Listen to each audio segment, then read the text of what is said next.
दोस्तों, बिहार शिक्षक बहाली टीआरई 2.0 की रजिस्ट्रेशन की डेट आज आखिरी डेट है। और आप लोगों को बता दें कि अब तक इस फॉर्म को फिलअप करने को लेकर बहुत सारे वीडियोस अपलोड हो चुके थे, लेकिन किसी वीडियो में सही जानकारी आप लोगों को नहीं मिली होगी। और फाइनली आज बीपीएससी के चेयरमैन के ट्वीट के बाद जो है यूजर्स में काफ़ी जो है निराशा हुई है, क्योंकि बहुत से लोगों ने फॉर्म फिलअप करते हुए जो गलतियां करी है वो आज पता चला है। आप लोगों को बता दें कि बीपीएससी के शिक्षक बहाली की जो टीआरई 1.0 आई थी, जिसमें बहुत सारे परेशानी लोगों को देखने को मिले थे, लेकिन बीपीएससी ने उन सब परेशानियों का हल दिया। एक एक ट्वीट के बाद एक के बाद एक ट्वीट, एक के बाद एक ट्वीट करते करते सारे सवालों के जवाब दिए और उनको एमआर सीट से लेकर मार्कशीट्स तक दिखाएं, और साथ ही साथ कट ऑफ भी जारी किया गया। तो इस बार भी कुछ ऐसा ही हो रहा है। जब से ये फॉर्म आई है तब से हर दिन नया कुछ ना कुछ नया बहाली आता है, कुछ ना कुछ पोस्ट ऐड किए जाते हैं, फिर शैक्षणिक योग्यताएं यहाँ पर चेंज की जाती है। लेकिन सबसे बड़ा जो प्रॉब्लम हो रहा था लोगों को वो यहाँ पर हो रहा था। यहाँ पे सब्जेक्ट सेलेक्ट करने में यहाँ पे 3 ऑप्शन दिए गए थे। माध्यमिक शिक्षक पात्रता परीक्षा, जो स्टेट के जो है आप जौन से पेपर पास किए हो स्टेट का, वो सब्जेक्ट यहाँ पर सिलेक्ट करना था। यहाँ पर जो भी सब्जेक्ट की लिस्ट दी गई है इसमें से, लेकिन बहुत से लोगों को वीडियोस के माध्यम से कुछ टीचर ने बताया कि ये एज रिलैक्सेशन का है, कि अगर आप छूट लेना चाहते हो तो ऊपर वाला सिलेक्ट करिए, अगर आप 10 साल का छूट लेना चाहते हो तो बीच वाला, और अगर आपको छूट नहीं चाहिए तो अन्य विषय सिलेक्ट करिए। लेकिन आप लोगों को बता दें कि पहले यहाँ पर सिर्फ अन्य लिखा हुआ था, विषय लिखा हुआ नहीं था, लेकिन विषय अब ऐड किया गया है। तो इस आधार पर अगर मैं बात करूँ तो बहुत से लोगों ने अन्य को सिलेक्ट किया था कि उनको जो है एज रिलैक्सेशन नहीं चाहिए, लेकिन बीपीएससी ने आज इसे गलत साबित कर दिया है। बीपीएससी के चेयरमैन का जो ट्वीट आया है वो आप लोग तो यहाँ पे मुझे उम्मीद है कि आप लोगों ने देखा भी होगा। तो यहाँ पर उन्होंने ट्वीट किया है, इन्होंने साफ कहा है कि अदर सब्जेक्ट चुनने का मतलब है कि स्टेट में जो भी आपका सब्जेक्ट है, अगर यहाँ पे अगर मैं बात करूँ तो यहाँ पे मैं आप लोगों को बताऊँ, चलिए यहाँ पे थोड़ा सा इसको साइड करते हैं और यहाँ पर देख लीजिए कि यहाँ पे इन्होंने कहा है कि सब्जेक्ट से रिलेटेड बात हो रही थी कि स्टेट के पेपर 1 और पेपर 2 में कौन सा सब्जेक्ट है, वहीं आप लोगों को यहाँ से सिलेक्ट करना था, ना कि ये एज रिलैक्सेशन जैसा कुछ था। इन्होंने क्लियर किया। अब सबसे बड़ा सवाल ये उठता है कि जिन लोगों ने रजिस्ट्रेशन कर लिया, चूँकि आज आखिरी दिन है तो जाहिर सी बात है कि 80-90% लोगों ने भर ही लिया होगा फॉर्म, चूँकि वो लोग लेट फीस नहीं देना चाह रहे होंगे। लेकिन ऐसे में इस चीज़ को आज क्लियर करना, ऐसे यहाँ पे बीपीएससी की तरफ से भी गलती हुई है, क्योंकि उन्होंने आज आखिरी दिन है और आज इस चीज़ को क्लियर किया है, जबकि बहुत पहले से लोगों को ये परेशानी हो रही थी। लोग बीपीएससी के ऑफिस जाके भी सवाल कर रहे थे, तो कभी कुछ बताया जाता किसी के द्वारा तो कभी कुछ, लेकिन फाइनली चेयरमैन ने इसको आज क्लियर किया है, यानी कि आखिरी दिन, लेट फीस लगने से आखिरी दिन। तो यहाँ पर अब सवाल उठता है कि क्या रजिस्ट्रेशन को कैंसिल किया जाए। तो आप लोगों को बता दें कि रजिस्ट्रेशन अगर आप कैंसिल करते हो तो आपको दोबारा रजिस्ट्रेशन करना होगा, और प्लस आपका जो पैसा लगा है, बहुत से लोगों ने 1500, 750, 3000, 3500 सब पैसे अलग अलग जो है विभाग में अप्लाई करके उन्होंने अप्लाई किए हैं।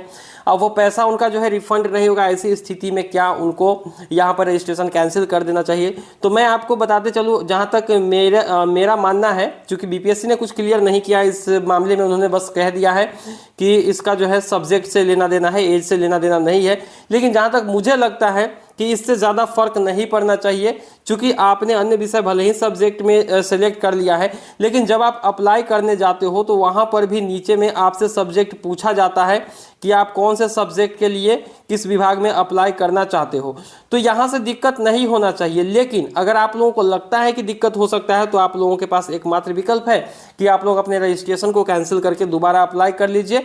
लेकिन अगर मैं अपनी बात बताऊँ, अगर मैंने इस फॉर्म को फिलअप किया होता इस तरीके से, तो मैं अपना रजिस्ट्रेशन किसी भी सूरत में कैंसिल नहीं करता, क्योंकि जो मेन चीज़ें होती है वो यहाँ पर बीपीएससी के टीआरई 1 में आप लोगों ने देखा होगा कि उन्होंने बहुत सारे मौके दिए, डॉक्यूमेंट्स बदलने से लेकर सारे मौके दिए थे लोगों को जो गलती हुई थी। तो अगर 1 से 5 वाले लोगों को दिया जा सकता है तो 6 से 10 वाले को भी देना चाहिए।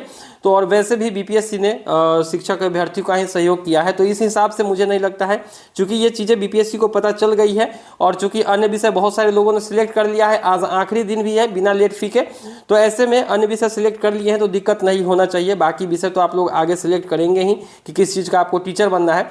लेकिन फिर भी अगर आपको लगता है कि नहीं हमें कैंसिल करना चाहिए तो आप लोग कर सकते हो, आप लोग स्वतंत्र हो। लेकिन मेरा अगर होता ये तो मैं इसको कैंसिल नहीं करता, क्योंकि नाम, पता, father's name, mother's name, date of birth और साथ ही साथ अगर आपका आधार नंबर ये सब सही है तो जो बेसिक डिटेल्स होती है ना वो सही होती है, तो इससे ज़्यादा कुछ लेना देना नहीं होगा। और अगर लेना देना है भी तो ये बीपीएससी को पता है और एक मौका देना चाहिए इसको सुधारने का, और हो सकता है तो बीपीएससी आगे दे भी।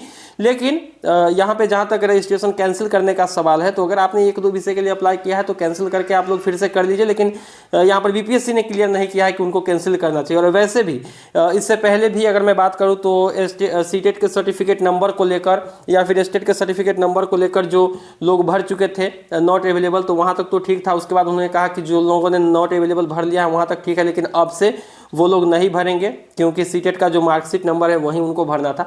तो इस तरीके से बीपीएससी ऐसा नहीं है कि बहुत हार्ड बिहेव करती है, वो लोगों का सपोर्ट भी करती है।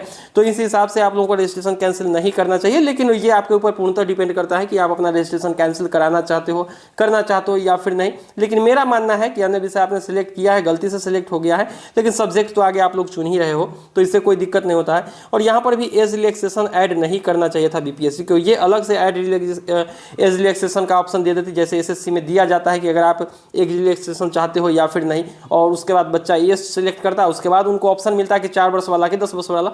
तो वो चीज़ें ठीक थी। यहाँ से इसी एज रिलैक्सेशन यहाँ पर इन्होंने मेंशन किया, जिसकी वजह से लोगों को दिक्कतें हुई है। तो मुझे नहीं लगता है कि इस मामले में बीपीएससी आपके किसी भी तरीके की आगे आने वाले दिनों में दिक्कत करेगी।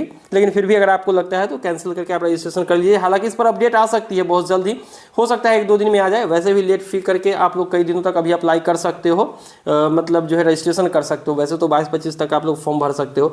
तो मुझे उम्मीद है कि आप लोगों के समझ में ये चीज़ें आ गई होगी। वीडियो अच्छा लगा तो वीडियो को लाइक करके चैनल को सब्सक्राइब करिए, और हाँ, अपनी राय कमेंट सेक्शन में जरूर देंगे। और आपने क्या ये गलत सिलेक्ट कर लिया था ये भी बताएंगे, क्योंकि गलत सिलेक्ट करने का जाहिर सी बात है कि बहुत सारे यूट्यूबर ने या फिर बहुत सारे टीचर ने बता दिए थे लोगों को कि उनका अगर एज रिलैक्सेशन वो नहीं चाहते हैं तो वो अन्य सिलेक्ट करेंगे। और उस वीडियो पर 8-10 लाख व्यूज़ है, यानी 1 मिलियन, यानी कि 10 लाख लोगों ने उसको देखा, और देखा ही नहीं बल्कि अप्लाई भी किया उसको देख के। तो जाहिर सी बात है कि उन्होंने गलती करी होगी। तो मुझे लगता है 70 से 80% मेजोरिटी ऑफ पीपुल ने यहाँ पे गलती किया है, और ज़्यादा लोगों ने अगर गलती किया है तो जाहिर सी बात है कि बीपीएससी उन सबको बाहर नहीं कर सकती है। इस बेस पे मैं अभी आप लोगों को बता रहा था। तो उम्मीद है कि वीडियो पसंद आई होगी। वीडियो पसंद आई तो वीडियो को लाइक करके चैनल को सब्सक्राइब करिए। मिलते हैं किसी नई वीडियो में, दीजिए इजाजत। Thank you.